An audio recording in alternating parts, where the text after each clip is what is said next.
ठीक है जी, उसके बाद अब कल मैं आपको एक असाइनमेंट दूँगी जिसमें मैं इन सारे प्रोसेसेस के मेल्टिंग, फ्रीज़िंग, इवेपोरेशन सॉरी मैं दोबारा से कर दूँ। अच्छा, अब मेल्टिंग था और इसके बाद आपका मैंने आपको पढ़ाया था मेल्टिंग पॉइंट।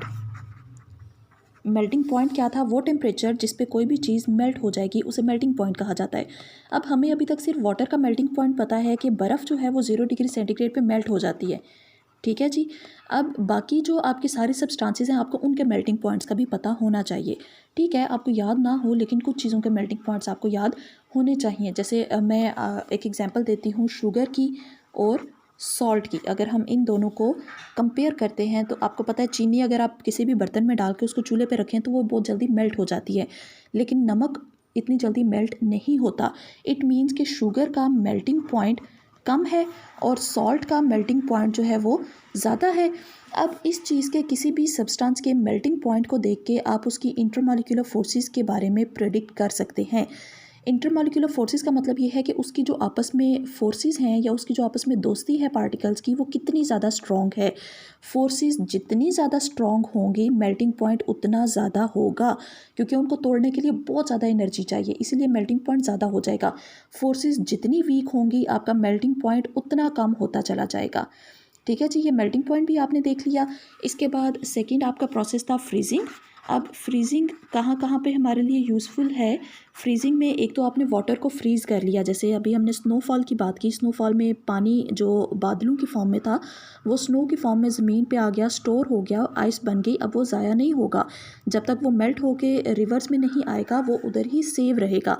तो एक तो ये प्रोसेस हो गया। दूसरा इसका प्रोसेस ये है कि डिफरेंट केमिकल्स को, डिफरेंट स्पेसिमेंट्स को आप फ्रीज़ करके स्टोर कर लेते हैं। लेट्स सपोज मैंने आपको पहले भी बताया था वायरसेस, बैक्टीरिया या डिफरेंट केमिकल्स जो आपने यूज़ करने हों उन्हें फ्रीज़ कर लिया जाता है ताकि वो बाद में भी इस्तेमाल किए जा सकें। आप घर में बहुत ज़्यादा वेजिटेबल्स और फ्रूट्स हैं जिन्हें फ्रीज़ कर लेते हैं, उसका फ़ायदा क्या है? देखो बेटा, आपकी जो सब्ज़ी ख़राब हो जाती है या खाना ख़राब हो जाता है ना, वो इसलिए ख़राब होता है कि उसके अंदर बैक्टीरिया ग्रो कर जाते हैं। ठीक है, अब ये बैक्टीरिया या वायरसेस या फंगस क्या करेगी? ये उस सब्ज़ी को ख़राब कर देगी। तो बैक्टीरिया को काम करने के लिए, ज़िंदा रहने के लिए एक नॉर्मल रेंज ऑफ टेम्परेचर चाहिए। हर बैक्टीरिया की बहुत ज़्यादा टाइप्स हैं, थाउजेंड्स ऑफ टाइप्स, एक दो नहीं है। कुछ बैक्टीरिया ऐसे हैं जो हॉट वाटर में, बॉइलिंग वाटर में रहते हैं, इतना ज़्यादा टेम्परेचर चाहिए होता है उनको। जो पानी उबल रहा होता है ना उसके अंदर भी बैक्टीरिया होते हैं। ये कभी आपने देखा हो तो चश्मे होते हैं बॉइलिंग वाटर के। खैर आपने देखा नहीं होगा लेकिन शायद सुना हो, बॉइलिंग वाटर निकलता है ज़मीन के अंदर से, उबलता हुआ पानी, वहाँ पे भी बैक्टीरिया हैं। जो आपकी स्नोफॉल होती है और ग्लेशियर्स बनते हैं, ग्लेशियर्स में अब फ्रीजिंग टेम्परेचर है माइनस में, वहाँ पे भी बैक्टीरिया हैं।